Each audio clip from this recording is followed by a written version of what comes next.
வடநாட்டில் அவந்தி என்ற நகரத்தில் சேனா என்ற பெயருடைய நாவிதர் ஒருவர் வாழ்ந்து வந்தார். இவர் தெய்வ பக்தியும் ஒழுக்கமும் நிறைந்தவர்.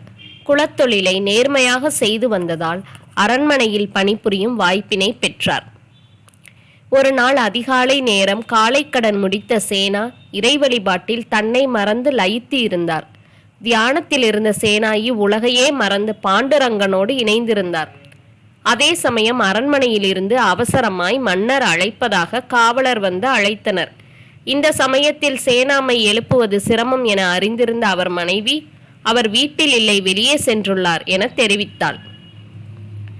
ஆனால் அவர் மீது பொறாமை கொண்ட சிலர், அவன் வேண்டுமென்றே மன்னரை அலட்சியப்படுத்துகிறான், வீட்டில் இருந்து கொண்டே இல்லை என்று பொய் சொல்லுகிறான் என்று சொல்லவே மன்னர் கடும் கோபம் கொண்டார். அவன் வீட்டில் இருந்தால் அவன் கை காலை கட்டி கடலிலே போடுங்கள் என்று உத்தரவிட்டார். அதே சமயம் சேனா தன் கையில் அடைப்பையோடு வந்து நின்றான். அவனது பணிவையும் அமைதியான முகத்தையும் பார்த்த மன்னர் கோபம் குறைந்து தனக்கு முடித்திருத்தம் செய்யுமாறு கட்டளையிட்டார்.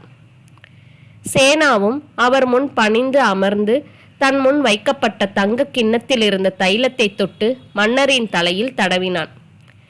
சேனாவின் கை தன் தலையில் பட்ட மாத்திரத்தில் ஏதோ தன்னை மறந்த சுகமான அனுபவம் ஏற்பட்டது மன்னனுக்கு. சேனாவின் முன்னே குனிந்து அமர்ந்திருந்த மன்னன் தன் முன் வைக்கப்பட்டிருந்த பொற்கிண்ணத்தினுள் பார்த்தான். என்னே அதிசயம், ஆச்சரிய ஆனந்தம் உள்ளமெங்கும் பரவியது மன்னனுக்கு. பேச நாய் எழவில்லை. தன்னை மறந்தான், தன் நிலையும் மறந்தான்.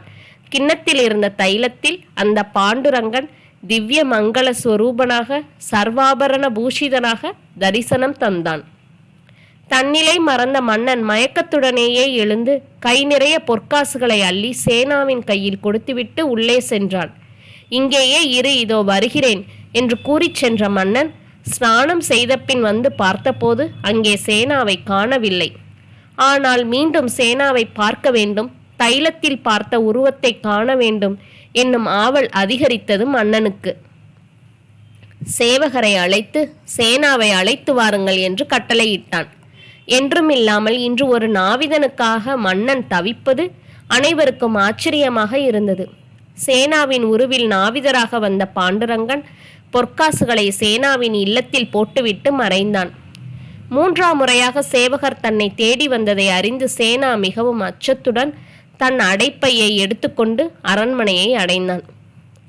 அவரை கண்டவுடன் சிம்மாசனத்தில் அமர்ந்திருந்த மன்னன் ஓடி வந்து அவன் திருவடிகளில் விழுந்தான். மகாபிரபுவே, தங்களை கேவலம் நாவிதராக மதித்து அபச்சாரம் செய்துவிட்டேன். தயவு செய்து இன்று காலை பொற்கிண்ணத்தில் எனக்கு அளித்த காட்சியை மீண்டும் காட்டி அருள் செய்யுங்கள் என்று வேண்டி நின்றான். விஷயம் என்னவென்று அறியாத சேனா தவித்தான். பின்னர் மன்னன் காலையில் நிகழ்ந்தவற்றை கூறவே சேனாவுக்கு விஷயம் விளங்கிவிட்டது. துக்கத்தால் அவர் உள்ளம் துடித்தது.